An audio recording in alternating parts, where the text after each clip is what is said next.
Një dosje e rëndë penale që lidhet me mafjen e pronave në Vlorë, e cila ka për protagonist kryesor të dyshuarin Helidon Gjikoka dhe bashkëpunëtorët e tij, po zvarritet skandalozisht prej më shumë se 2 vitesh në gjykatën e Vlorës nga gjyqtarja Arbana Selmanaj. Kjo dosje e konsideruar një ndër më të rëndat e dekadës, implikon një rrjet të strukturuar kriminal të përfshirë në falsifikime dokumentesh, shtetërsi pronash dhe grabitje të shumta në bashkëpunim. Përtej krimit, kjo çështje është bërë simbolik kapjes së drejtësisë shqiptare nga krimi dhe korrupsioni. Në listën e gjatë të akuzuarve ndodhen emra si Helidon Gjikoka, Eriton Kasaj, Andi Haxhiaj, Ermal Mahilaj, Abdiseldo Rapaj, Ardian Musta, Mimoza Rushani, Denis Metaj, Erdet Mandi dhe Arbre Jaupaj. 4 prej tyre janë gjykuar në procedurë të shkurtuar, ndërsa për të tjerët kërkesa është rrëzuar 2 herë nga gjyqtarët e mëparshëm. Artan Ciraga dhe Hektor Sinanaj për shkak të parregullsive të shumta procedurale dhe pavlefshmërisë provave. Mirë po, në një zhvillim skandaloz dhe krejtësisht në kundërshtim me vendimet e gjykatësve paraardhës, gjyqtarja Arbana Selmanaj ka vendosur të sfidojë hapur vendimet e tyre dhe të rihap çështjen për gjykim të shkurtuar,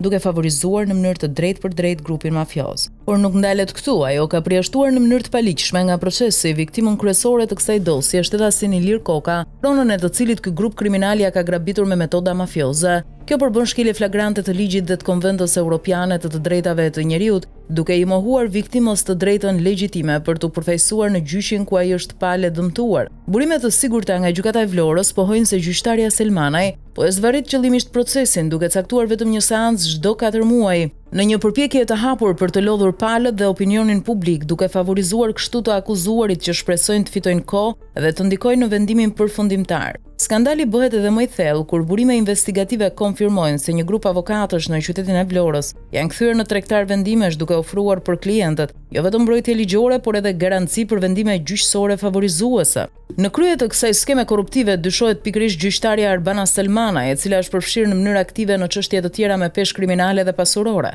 Duket qartë se gjyqtarja Selmanaj po ecën në gjurmët e ish krye prokurorit të Vlorës Aurel Zarka, tashmë i arrestuar dhe i akuzuar zyrtarisht nga SPAK për korrupsion dhe mbrojtje të drejtë për drejtë të këtij grupi mafioz. Zarka u zbulua nga përgjimet zyrtare të SPAK-ut, ku rezultonte se kishte favorizuar mafjen e pronave në këmbim të rishfeteve të majme. Në mënyrë të ngjashme, dyshimet për Selmanajn janë të forta dhe kërkojnë ndërhyrjet menjëhershme nga institucionet kompetente. Heshtja e institucioneve kryesore të drejtësisë përfshir Këshillin e Lartë Gjyqësor dhe Inspektorin e Lartë të Drejtësisë. Përballë këtij skandali është bashkëfaqësi e pastër dhe një tjetër dëshmi se sistemi i drejtësisë është kapur nga mafja e pronave në Vlorë. Është imperativ që ky skandal të hetohet me urgjencë. Arbana Selmanaj duhet përballet menjëherë me Inspektoratin e Lartë të Drejtësisë, e nëse konfirmohen dyshimet e rënda për favorizim të krimit dhe shkelje flagrante të ligjit, ajo duhet të ndëshkohet sipas ligjit. Ky rast duhet të shërbejë si një alarm për të gjitha institucionet, që drejtësia shqiptare të mos jetë më instrument në duart e mafjes, por të kthehet tek qytetarët dhe viktimat që po presin ende për drejtësi.